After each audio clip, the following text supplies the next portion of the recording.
বুধবার মুখ্যমন্ত্রী মমতা বন্দ্যোপাধ্যায়ের আমন্ত্রণ গ্রহণ করে দিলীপ ঘোষের সস্ত্রীক দীঘার জগন্নাথ মন্দির দর্শন করার পর থেকেই তুলকালাম রাজ্যের রাজনীতি।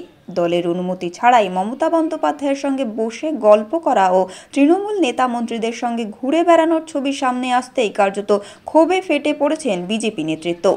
দিলীপের বিরুদ্ধে ক্ষোভ দেখিয়েছেন বিজেপি কর্মীরা।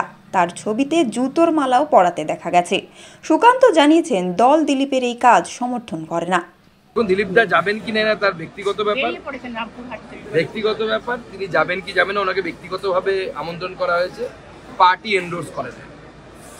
পার্টি মনে করে যখন একদিকে হিন্দুরা মার খেয়েছে মুর্শিদাবাদে, পার্টি যেভাবে হিন্দুদের মন্দির ভাঙা হয়েছে, যেভাবে হিন্দুদের বাড়িঘর জ্বালিয়ে দেওয়া হয়েছে, তারপরে ওখানে যাওয়া মানে আমার মনে হয় ওটাকে ইগনোর করা। সেজন্য আমরা পার্টি থেকে সিদ্ধান্ত নিয়েছি আমরা যাব না। উদ্বোধনী অনুষ্ঠানে অনেকের ওনার ব্যক্তিগত ব্যাপার, ব্যক্তিগতভাবে কেউ যেতেই পারে। ওনার শুনেছি ওনার স্ত্রীকেও নাকি আলাদা করে নিমন্ত্রণ জানানো হয়েছে।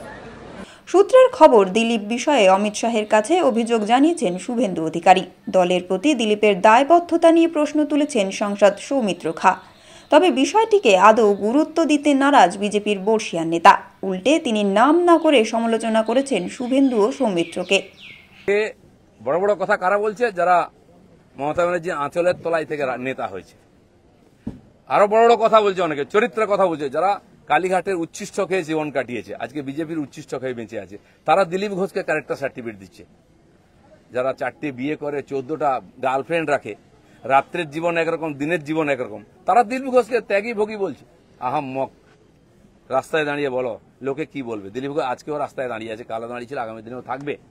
তার তৃণমূলে যোগ দেওয়ার গুঞ্জন উড়িয়ে দিয়ে বলেছেন, দিলীপ ঘোষের রক্তে হিন্দুত্ব মিশে আছে, বিজেপি তিনি ছাড়বেন না।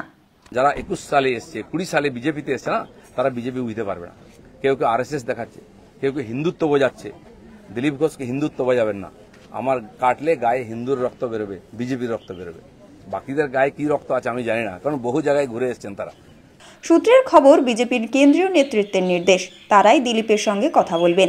রাজ্য নেতৃত্ব দিলীপ ঘোষকে নিয়ে কোনো মন্তব্য করবে না। প্রদীপ মাইতির রিপোর্ট, ওঙ্কার বাংলা।